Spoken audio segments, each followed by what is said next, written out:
আন্তর্জাতিক gateway operator খাতে প্রায় ৮৬৮ কোটি টাকা পাচারের অভিযোগে দুটি প্রতিষ্ঠান ও তাদের শীর্ষ ৪ কর্মকর্তার বিরুদ্ধে অভিযোগপত্র দাখিলের অনুমোদন দিয়েছে দুর্নীতি দমন কমিশন দুদক। রোববার দুদক মহাপরিচালক আক্তার হোসেন এ তথ্য জানান। মাদারীপুর পৌর শ্রমিক দলের কমিটি গঠনের দ্বন্দ্বের জেরে এক নেতাকে কুপিয়ে হত্যা করা হয়েছে। নিহতের নাম শাকিল মুন্সি, তিনি সদর উপজেলা শ্রমিক দলের সভাপতি। নোয়াখালীর চিফ জুডিশিয়াল ম্যাজিস্ট্রেট আদালতে সাক্ষ্য দিতে এসে জনতার হাতে আটক হয়েছেন সুদারাম থানার সাবেক এসআই লিটন চন্দ্র দত্ত। সিআইডি সাবেক প্রধান আলীসহ ৬ জনের বিরুদ্ধে দুদকের অনুসন্ধান। আমার বাংলাদেশ পার্টির চেয়ারম্যান মুজিবুর রহমান মঞ্জু জানিয়েছেন, তার দলের সাধারণ সম্পাদক ব্যারিস্টার আসাদুজ্জামান ফুয়াদ গ্রেপ্তার হওয়ার সংবাদটি ভুয়া ও মিথ্যা প্রপাগান্ডা। সোমবার তিনি নিজেই একথা জানান। ঝিনাইদহের মহেশপুরে এক ভারতীয় নাগরিককে আটক করেছে বিজিবি। রোববার রাতে নিয়মিত টহল পরিচালনাকালে বাগাডাঙ্গা বিওপির দায়িত্বরত এলাকা থেকে তাকে আটক করা হয়। ফের রিমান্ডে পলক। নতুন মামলায় গ্রেপ্তার কামরুল আতিক কামাল। জুলাই গণ অভ্যুত্থানে ছাত্র জনতার আন্দোলনে রাজধানীর যাত্রাবাড়ীতে অটোরিকশা চালক ওবায়দুল ইসলাম হত্যা মামলায় সাবেক আইসিটি প্রতিমন্ত্রী জুনাইদ আহমেদ পলককে ৪ দিনের রিমান্ডে নেওয়ার আদেশ দিয়েছেন আদালত। স্টারলিংক ইন্টারনেটের পরীক্ষামূলক ব্যবহার শুরু ৯ এপ্রিল। আগামী ৭ এপ্রিল থেকে ঢাকায় শুরু হচ্ছে ৪ দিনব্যাপী বিনিয়োগ সম্মেলন। সম্মেলনে ৫০টিরও বেশি দেশের ৫৫০ জন বিদেশি বিনিয়োগকারী অংশ নেবেন। এর বড় অংশই চীনের বিনিয়োগকারী। এছাড়া যুক্তরাজ্য, যুক্তরাষ্ট্র, জাপান ও ভারতের বিনিয়োগকারীরাও আসবেন। দেশের অন্যতম উপকূলীয় দ্বীপ চট্টগ্রামের সন্দ্বীপের সঙ্গে স্বাধীনতার অর্ধশতক বছর পরেও কার্যকর যাতায়াত ব্যবস্থা গড়ে না ওঠা লজ্জার বলে মন্তব্য করেছেন প্রধান উপদেষ্টা ডক্টর মোহাম্মদ ইউনূস। সোমবার সকালে চট্টগ্রাম সন্দ্বীপ নৌপথে ফেরি চালুর পর উপজেলা পরিষদের সামনে এক সমাবেশে এসব কথা বলেন প্রধান উপদেষ্টা। চাঁদাবাজি, টিকিট কালোবাজারি ও অতিরিক্ত ভাড়া আদায় বন্ধ করে সড়কপথে ঈদ যাত্রা নির্বিঘ্ন এবং নিরাপদ করতে সড়ক পরিবহন ও মহাসড়ক বিভাগের কাছে ১০ দফা দাবি জানিয়েছে বাংলাদেশ সড়ক পরিবহন মালিক সমিতি ও বাংলাদেশ সড়ক পরিবহন শ্রমিক ফেডারেশন। দেশে জরুরি অবস্থা জারি নিয়ে গুজব ছড়ানো হচ্ছে বলে মন্তব্য করেছেন স্বরাষ্ট্র সচিব নাসিমুল গনি। তিনি বলেন, দেশে আইনশৃঙ্খলা পরিস্থিতি স্থিতিশীল রয়েছে, তাই জরুরি অবস্থা জারির বিষয়টি গসিপ। এ সম্পর্কে আমার কোনো মন্তব্য নেই। সোমবার সচিবালয়ে মানব পাচার ও অবৈধ অভিবাসন প্রতিরোধে অস্ট্রেলিয়ার সঙ্গে এসওপি সই শেষে সাংবাদিকদের এক প্রশ্নের জবাবে তিনি একথা বলেন।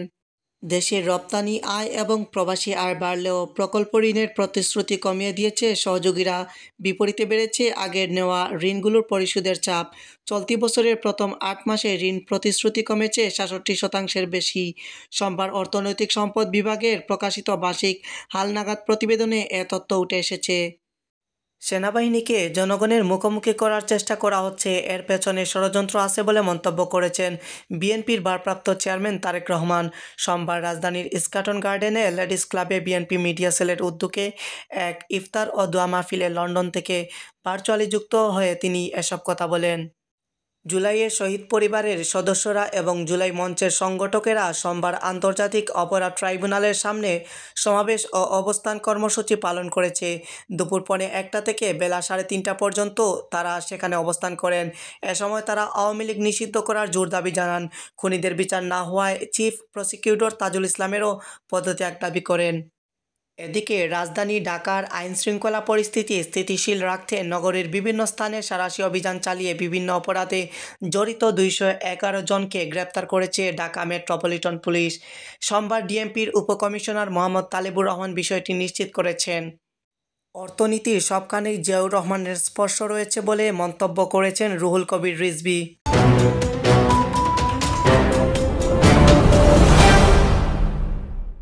ফিলিস্তিনের গাজায় উপত্যকায় ইসরায়েলি বর্বর হামলায় আরও ১২ ফিলিস্তিনি নিহত হয়েছেন। এদের মধ্যে কয়েকজন নারী রয়েছেন। সোমবার ভোররাতে বিমান হামলায় তারা প্রাণ হারান।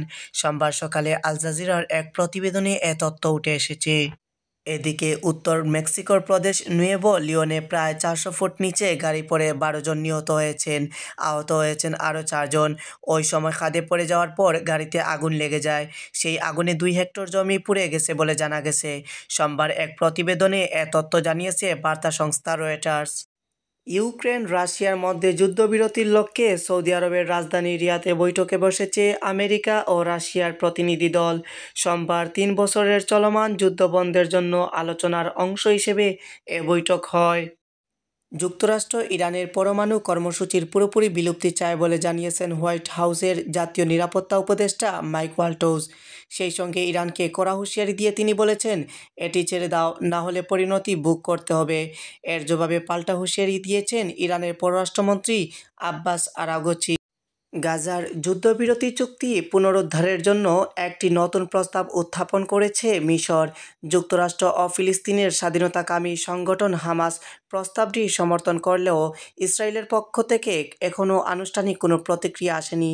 সোমবার এক প্রতিবেদনে এমনই তথ্য জানিয়েছে বার্তা সংস্থা রয়টার্স ও জেরুজালেম পোস্ট।